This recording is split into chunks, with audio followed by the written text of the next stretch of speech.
Hello friends, તમે મેથીના થેપલા ખાધા હશે, દૂધીના થેપલા ખાધા હશે, ફુદીનાના, પણ મસ્ત મજાની કાચી કેરીના થેપલા આવી રીતે ગરમ ગરમ એક પછી એક સોફ્ટ એવા થેપલા આ રીતે ઉતરતા જાય અને તમે એને ખાતા જાઓ તો કેવી મજા આવી જાય. તો આજે આપણે એક આવી જ સરસ મજાની રેસીપી લઈને આવ્યા છીએ હોમમેડ, જેને આપણે સરસ મજાનો એન્જોય કરીશું. એના માટે આપણે કાચી કેરીનો ઉપયોગ કરવાનો છે. મેં અહીંયા આ રીતે તોતા કેરી આવે છે એને લીધી છે અને એને સરસ રીતે આપણે વોશ કરી લેવાની છે. અને આ કેરીને આપણે બરાબર ધોઈ લીધી છે અને ત્યાર પછી આપણે એમાં જે ડીટીયાનો ભાગ છે એ કાઢી લેવાનો છે અને આ રીતે જે ખમણી છે એને જે લાંબી આપણે ખમણવાની છે, જે મોટા હોલ છે એમાંથી. તો હવે આપણે ખમણેલી કેરી તૈયાર છે. 1 કપ જેવી આ કેરી છે અને ત્યાર પછી આપણે એમાં થોડુંક મીઠું એડ કર્યું છે અને થોડીક અમથી આપણે હળદર એડ કરીશું અને આ બધી જ વસ્તુને આપણે સારી રીતે મિક્સ કરી અને 10 મિનિટ માટે રેસ્ટ આપજો. આપણે આવું કેમ કર્યું એ હું તમને આગળ કહીશ. હવે આપણે આ કેરી આ રીતે ખમણેલી આપણે સાઈડ પર રાખી દઈશું અને 2 મોળા મરચાં અને 2 તીખા મરચાં, 4-5 કળી લસણ આ રીતે એને સરસ ક્લીન કરી લેવાનું છે.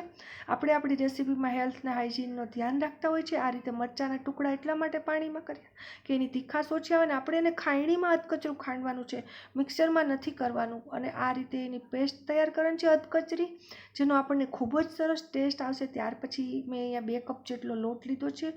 એમાં નોર્મલ આપણે મીઠું, હળદર, મસાલો, ધાણા જીરું, હિંગ પાવડર અને કાશ્મીરી લાલ મરચું એડ કર્યું છે. અને આપણે જે અધકચરી પેસ્ટ કરેલી એ એડ કરી છે અને તાજી સમારેલી કોથમીર ધોઈને કોરી કરી છે અને થોડાક અમથા ફુદીનાના પાન છે. અહીંયા તમે તલ પણ એડ કરી શકો છો.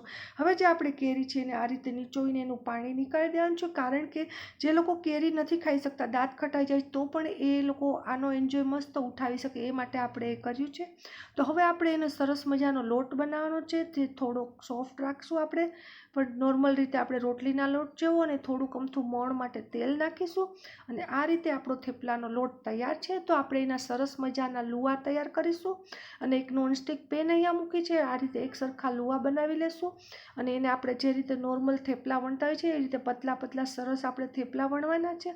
તો હવે આપણું આ થેપલું તૈયાર છે. હવે વધારે ધુમાડો ન થાય કિચનમાં, એના માટે મેં અહીંયા એની ઉપર જ તેલ લગાવી દીધું છે. આ રીતે આખા થેપલાને તેલ વડે આપણે ગ્રીસ કરી લેવાનું છે અને નોનસ્ટિક પેનમાં આપણે નોર્મલ તાપ ઉપર આપણે એને શેકવાનું છે અને આપણે એની બીજી સાઈડ પણ આ રીતે તેલ લગાવી લેશું અને આ રીતે આપણે થોડા બબલ્સ આવે એટલે બેઉ સાઈડ થેપલા તૈયાર કરી લેશું.